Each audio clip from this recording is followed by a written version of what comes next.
It is summer 1651, and on a wide plain southeast of the town of Berestechko on the Staya River, a tributary of the Pripyat, two immense armies are lining up across from one another, their forces a mixture of musketeers and bowmen, mounted lancers, heavy artillery, hussars, and armoured wagons. On the western line stand the forces of the King of Poland and Lithuania, John II Casimir, while opposite them are the allied Cossack and Tatar hosts, all standing under the banners of the rebel Bohdan Khmelnytsky and his ally Islam III Giray. It is 3 years since Khmelnytsky launched his revolt against the crown authorities, and in that time there have been huge battlefield reversals, widespread death and destruction, and even the death of a king.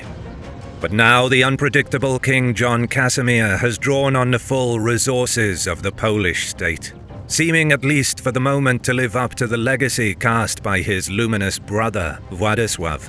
And this will be the moment in which he says he will put a halt to the Cossack insurgency.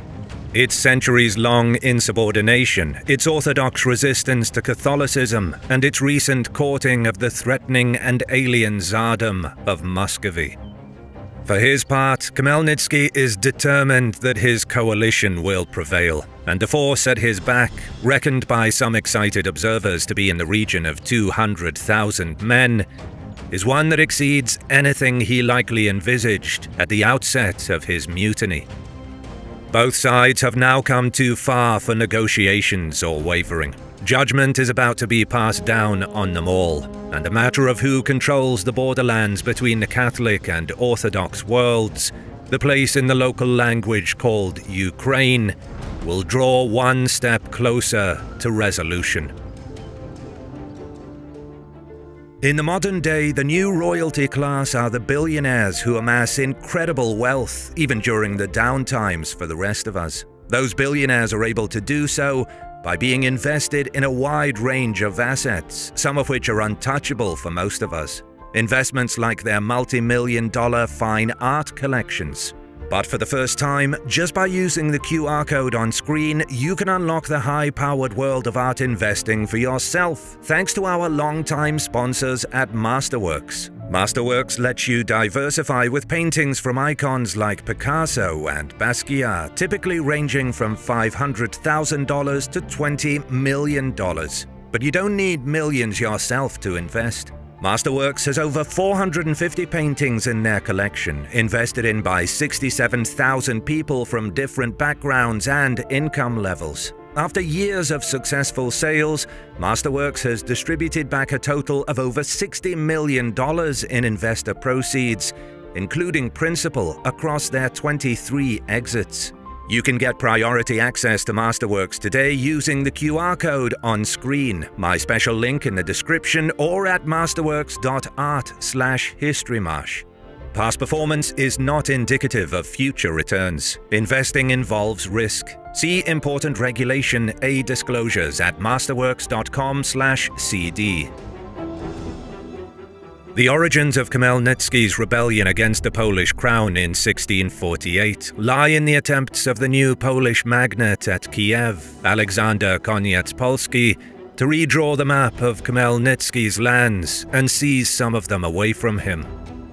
Khmelnytsky had been a loyal supporter of the Polish Commonwealth prior to this injustice, and his subsequent uprising was another in a long line of Cossack endeavors to limit the hold of the Polish-Lithuanian apparatus over their lands. Where it differed was in Khmelnytsky's wooing of the Crimean Tatars into his fold. Cossack infantry at this time was of a high standard, and Polish kings had been happy to make use of it in their own armies, but the Polish hussars and dragoons had the advantage when it came to cavalry and mounted fighting. With the similarly adept Tatar cavalry contingents under their leader Tugay Bey joining him, Khmelnytsky now had an army that was effective in both forms of warfare, and these combined arms won success at the Battle of Zahovty Vody, in which almost 2,000 Polish-Lithuanian forces were killed, and more than 1,000 of their Cossack personnel defected to the rebels. Just days later, a Polish force of 4,000 was captured almost in its entirety at Korsun. The region exploded in an orgy of bloodletting. In the aftermath, Khmelnytsky advanced to Bila Tserkva and then to Piliavtsi, where his cohorts, now tens of thousands strong, defeated a Polish army that was not only manned by its elite nobility and cavalry, but also thousands of professional German mercenaries in late September 1648. The disorder in the voivodeships grew worse, with much violence done to Catholics and Jews, and it became clear to Khmelnytsky and his allies that complete independence was an attainable goal. This assertion was given a superlative boost with the death of Polish King Vladislav just weeks later in November. Poland's war effort and government were now in complete disarray. Khmelnytsky, meanwhile, was making his way to Kiev via Lviv and Zamosk, from which he extorted large bribes in return for peace. Still thinking himself a loyal soldier and nobleman to the Polish crown, who had fought bravely and even endured capture against the Ottoman Empire, Khmelnytsky at first asked for moderate terms. These were amnesty, recognition of Cossack privileges, the removal of the Pope's authority from Orthodox areas, and access to the sea for Cossack groups. While in Kiev, however, Khmelnytsky began to think of himself as a leader of a new nation, and his resolve hardened. Meanwhile, John Casimir, Vladislav's brother, had been elected as the new Polish king, even though he and his French wife were largely unpopular among the Polish elite. Long in the shadow of his beloved brother, John was a good soldier, but he was highly temperamental and prone to outbursts of anger or distraction. When the campaigning season of 1649 began, Khmelnytsky was again on the move, placing a Polish army that included the formidable Yeremy Vishniowiecki under siege at Zborov. With perhaps 15,000 Poles and Lithuanians inside the fortress and 80,000 Cossack and Tatar fighters outside, the king arrived with a 25,000-strong relief force in mid-August. The Tatars led a surprise assault on the relief army as it crossed the Strypa River, attacking simultaneously at its head and rear, but the king acted bravely, galvanizing his wavering troops and bringing them to safety. Further fighting over the next 2 days was stalled when first the king and then the rebel leaders Islam Gaire of the Tatars and Khmelnytsky began exchanging envoys. These overtures led to the signing of the Treaty of Zborov after the withdrawal of Islam Gaire with tribute, and it recognized the Kiev-based hetmanship. The Polish crown allowed 40,000 Cossacks to form an army, and the Polish army and Catholic Church were banned from the designated area. Kiev would also be represented in the Polish Senate. When the terms of the treaty became known elsewhere in the king's domains, there was outrage, and its terms were rejected outright by the powerful Catholic bishops, as well as many of the magnates. By the next summer, sporadic fighting and pillage had broken out once more. Yeremy Vishniowiecki led ferocious bands in fighting back and avenging massacres committed against the Catholics and Jews, and Orthodox peasants suffered in turn. Marcin Kalinowski led Polish-Lithuanian armies into the area of Braslav, but he suffered a defeat at Vinnytsia before returning the next season and winning a victory at Kopychyntsy in May 1651. In the meantime, Khmelnytsky had begun referring to himself as the prince and autocrat of all the Rus, and he spoke of marching the entire distance to Krakow in a war of liberation. King John Casimir was also building up his royal army at Sokal and amassing a power that would bring the Cossacks, the Tatars, and the whole area of Ruthenia finally to heel. Both sides worked feverishly to move their forces together in expectation of an apocalyptic struggle. It came after months of prevarication, skirmishing and maneuvering on a hilly plain south of the village of Berezhko at the close of June 1651. King John had chosen the ground after much back and forth from his main base at Sokal, and he had been allowed this time due to Khmelnytsky's insistence on waiting most of the summer for the arrival of his now reluctant Tatar allies. The plain to the southeast of the village was ringed by the Staya, the Plyashivka and the Sitenka rivers, as well as forests, enclosing it on 3 sides and allowing access from only one direction. With this natural defensive wall around his army and the Staya at his back, John intended to keep his lines protected from Tatar flanking movements. His army, a mix of cavalry, infantry and artillery, was said to number in the region of 80,000, including 40,000 noble levied troops and the same number of regulars. There was said to be fully 20,000 German mercenaries among its ranks. The king's artillery numbered just under 100 pieces. As is often the case, there were even contingents of registered Cossacks who had remained loyal to the Polish crown and fought with the king against their rebellious kinsmen.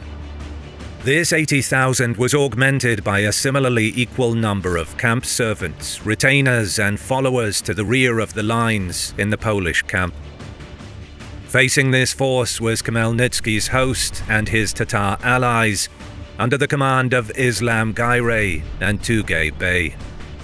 By now unenthused with the Cossack and Ruthenian cause, Garay was said to be present only at the behest of the young Ottoman Sultan, and his forces, most likely numbering about 30,000 in total, contained a small, largely token Turkish force.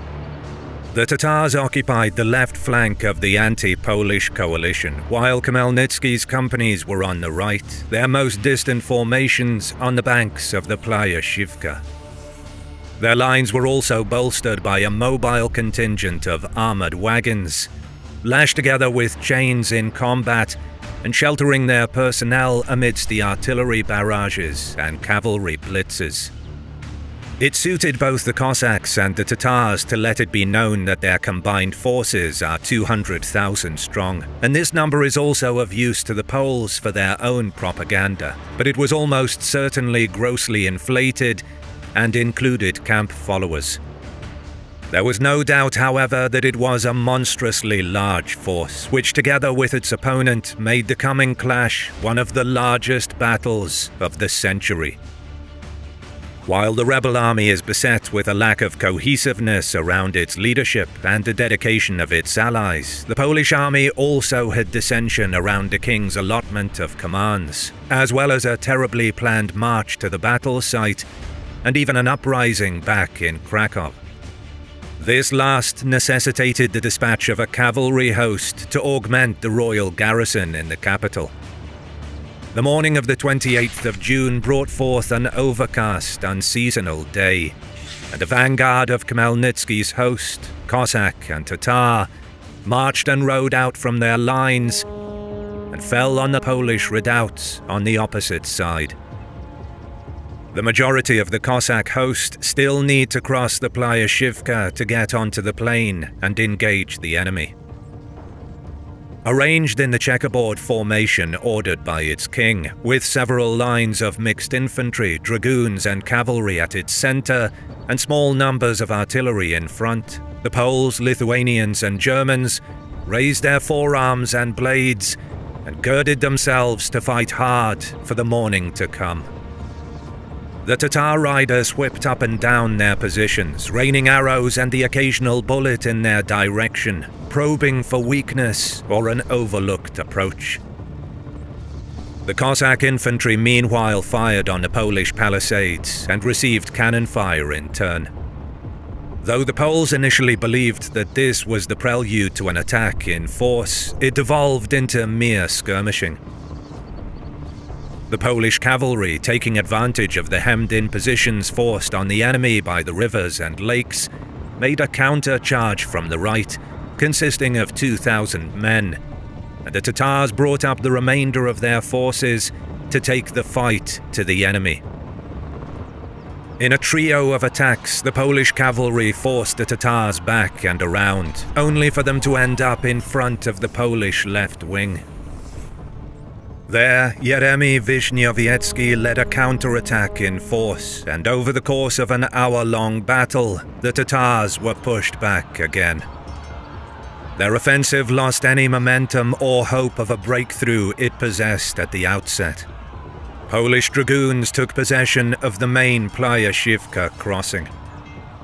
The initial alarm passed for the Polish, and the action became more of a sport than a slaughter. Well-placed shots seeing off the wheeling mounted formations with a minimum of casualties.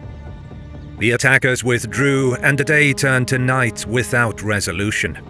However, neither side had any intention of abandoning the field. The Poles, confident after their show of proficiency, believed that they need only repeat the action to prevail, while Khmelnytsky and the Tatar leaders, Tugay Bey and Islam Gairi, were of the opinion that a greater effort would yield the victory for their cause. The Tatars were disconcerted that the Poles put up such a resistance, as Khmelnytsky had sworn to them that the king and his army were at a low ebb and would not require much exertion to force them to utter ruin.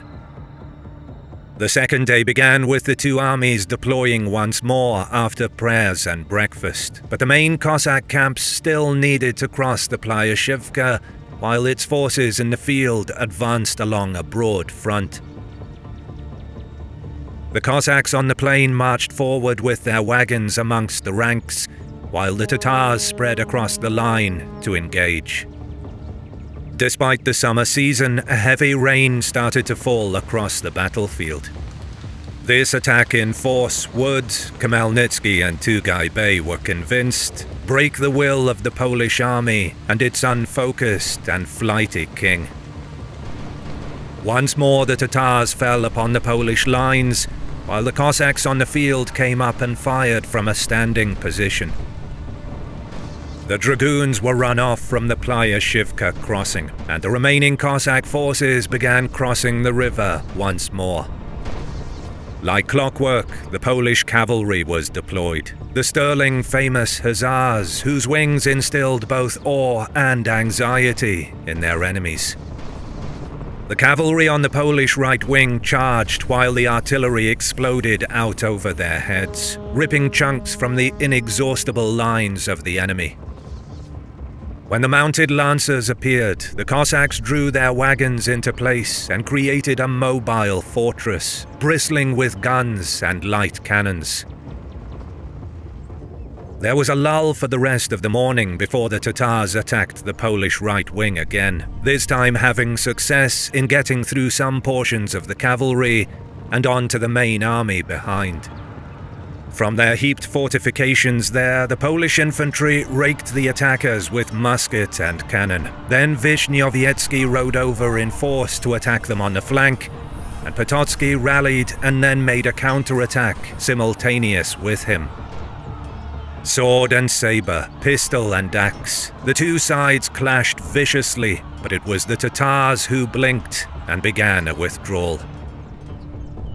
Chased from the field now on both flanks, the Cossacks and Tatars decided to assault the main lines once more, so they regrouped, brought up reserves, and this time charged on the Polish center.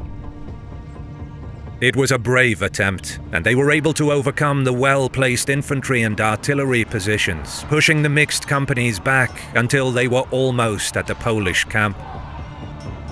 This is the point at which all of the heavy Polish artillery was placed, however, and when combined with an all-out barrage of arquebus, pistol and musket fire, the result was a devastating mincing of the mounted warriors' companies. Men screamed in pain, warning and terror, while smoke wafted through the thick bullets of rain that had not stopped falling throughout the day. The mounted units from the Polish right, center and left then launched a counterattack, moving the Tatars away from the Polish camp and back down the field. Some units from the right and center were too over-enthusiastic and became encircled, but Vishnyovyetsky once again rode to the rescue and broke the Tatar hold. The second day ended with another stalemate, and the Tatars had fared the worst of any of the sides. The Cossacks had managed to finally cross the river, however. While the Polish army and its cavalry also took a heavy battering, losing significant officers and commanders in the process, there were rumors in the Polish camp that the Tatars were dissatisfied and hostile toward the Cossacks over the extravagant promises made before the battle. This exasperation was made worse when it became known that Tugay Bey had fallen in the fighting that day. The Polish host was proving far more robust than expected, and the repeated attacks were causing a deleterious number of casualties and losses. The Cossack and Tatar leaders brooded under the nighttime rain. Meanwhile, on the Polish side, the king decided to pursue his prerogative, and he demanded that an attack in force be made on the third day. Though the Polish main position was backed onto the Staya River, John's fear was that the Cossacks and Tatars would eventually breach the natural obstacles and place his position under siege. This was unconscionable to the king, who had already been forced to give up a standard to the rebels in prior battle.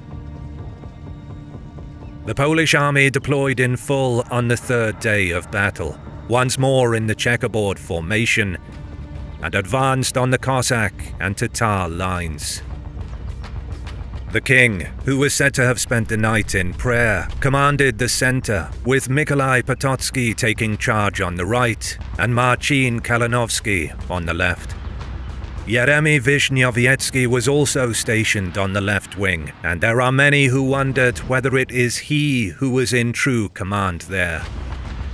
With the king in the center were his levy conscripts, German mercenaries, the lighter and more mobile artillery pieces, along with dragoons and cavalry to support the infantry. To make their numbers appear even greater than in reality, the Hussar lances, with their distinctive red insignia, are planted into the ground behind the infantry, thus giving the illusion to the enemy that there are many more troopers in reserve. A thick fog had drifted in overnight after the rains, and this meant that the two armies could not see each other for much of the morning. On the rebel side, the Cossacks in their wagon fort were directly across from the Polish left wing, with their own cavalry units placed in the front, while the Khan's Tatars made up the center and left wing of their army. Their camp was behind this line. The forest and river either side of the battle still prevented them from launching flanking attacks. When the mist cleared in the mid-morning, the Tatars immediately rode out and began skirmishing on their left wing, preventing the Poles there from closing and getting to grips.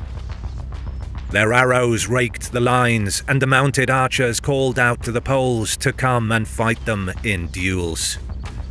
In answer, the king's artillery opened up on the Tatars and kept them at bay with a steady barrage. Meanwhile, on the opposite side of the field, the Cossacks began repositioning elements of their camp and were caught somewhat out of position. They chose to dig in and await the attack, smoke drifting into the sky from the lit matches on their cannon. The morning passed in this way, with the Polish forces advanced further than at any point over the preceding 2 days, but none of the three main forces were willing to make the commitment to a full-blown assault. Finally, it was Vishnyovyetsky on the king's left wing that took the initiative. Impatient at the impasse, he sought permission from his monarch to launch an attack on the Cossack positions, and John answered in the affirmative. With a blare and roll of noise and the dazzling raising of banners, Vishnyovyetsky's cavalry burst forth, singing holy hymns and taking the Cossacks amidst the wagons by surprise. They fired in rapid and blistering volleys, but Vishnyovyetsky and his men were fatigued of skirmishing and pussyfooting. With support from other units, the attack was probably 3,500 men strong, and they ran amok within the Cossack lines. The wagon fort struggled to hold. The momentum was entirely with the attackers. But at that same moment, companies from the Tatar center under a commander called Nuruddin wheeled around, charged, and smashed into the side of Vishnyovyetski's attack. The Polish left wing fell back, and their battle teetered on the edge of a high precipice. The king, however, acted decisively, ordering the German mercenary units along with reserve cavalry from the center move and reinforce the units on the flank. The Tatars switched from firing arrows into Vishnyovyetski's forces and aimed instead for the new arrivals, moving forward to engage them, but this allowed the beleaguered cavalry under Vishnyovyetski to rally and attack them from behind in turn. The Tatar reinforcements, now under attack from many directions, buckled and fell back to safety. Many of their number were left behind on the ground. Vishnyovyetski reorganized once more, and then another attack was launched on the now unprotected wagon fort. The Polish right wing under Potocki did not have the same elan and gusto as the left. But the king, feeling too that the battle was there to be won, started to move the greater part of the army from the center outward. The Tatar units in the center and left of the rebel army saw this and commenced an attack in force. They drove into the Polish center, but a mixture of musket and mobile artillery fire pushed the attackers back. Undeterred, they attacked again and again. The Polish king, determined to see out the battle until victory, came under direct pressure. Enemy cannonballs began landing in close proximity to him. Worse, Nuruddin saw a gap opening between the king's central formations and Vishnyovyetski's attack on the Polish left, and he led his riders toward it. Hoping to cut one or the other off so that his comrades could annihilate them, for another moment it appeared that the Polish effort was teetering on the brink. But Vishnyovyetski pulled his formations back to solidify the line, and at the same moment the Polish artillery fire was concentrated on the attackers, ripping holes in their densely packed formations on the front line and sledgehammering their last attack. It was enough for the Khan. The Tatars began withdrawing from the field, falling back before the ever-increasing confidence of the Polish and their assorted regiments. They did not stop until they had left the battlefield entirely and moved off through the nearby villages and open routes of escape. At some point, Khmelnytsky left his own position to locate Islam Gairi, attempting to convince him to return to the field, but for reasons never properly explained, the Khan would not listen, and Khmelnytsky was forced to stay with him and unable to return to his men, still within the Cossack wagon fort. The day ended with the Polish wholly triumphant. They rode through the Tatar camp and took possession of everything within it. The onset of night and the continued bad weather caused the king to order all units back to their camp, where the mood was buoyant. The Cossacks, still within their wagon fort, had no sleep. Unwilling to move without orders and waiting for the return of Khmelnytsky, they busily got to work. When the Poles returned the next morning, they found that the Cossacks had dug in even further and established large earthen and timber defenses. With the river at their back, it was a makeshift citadel, and an attack when the strategic situation was already settled would be costly in the extreme for the Poles. Instead, the king offered terms, but these were not accepted, and instead an artillery battle commenced over the coming days.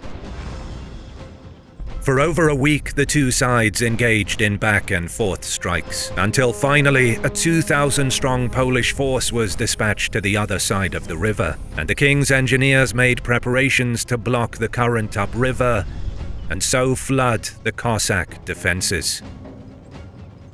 In answer, the Cossacks resolved on a breakout, constructing 3 improvised bridges over the river. But lack of communication between the elements of the leaderless army meant that some companies believed they were being abandoned, and a panic ensued. The toing and froing of the Cossack parties led the Poles to think that they were being attacked or lured into a trap, and the units over the river even began to initially retreat, before realizing the true nature of the disorder and attacking the fleeing Cossacks. More reinforcements were sent to stiffen the king's lines. There was much bloodshed, and many drowned in the marshes and currents. Some figures given for the losses mentioned the number 30,000, but these were likely gross exaggerations. Nevertheless, the loss to the Cossack cause in this and the battle was incalculable. John was triumphant, but in a mark of the erratic behavior that had made the nobility wary of him, he did not press home his advantage to destroy the remaining elements of Khmelnytsky's revolt. Instead, he returned to Krakow to celebrate his victory, and the Cossacks lived to fight another day. The fighting of Berestechko was a great testament to the arms of all involved, but when Khmelnytsky emerged from his Tatar sojourn, he drew himself and the lands he fought for closer to the one ally remaining to them, Muscovy. The celebrating Poles may have thought that their times of trouble were over, but in truth, they were only just beginning.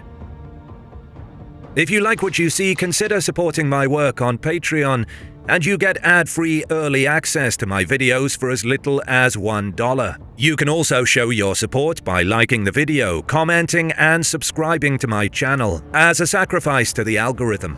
As always, I'll see you in the next one.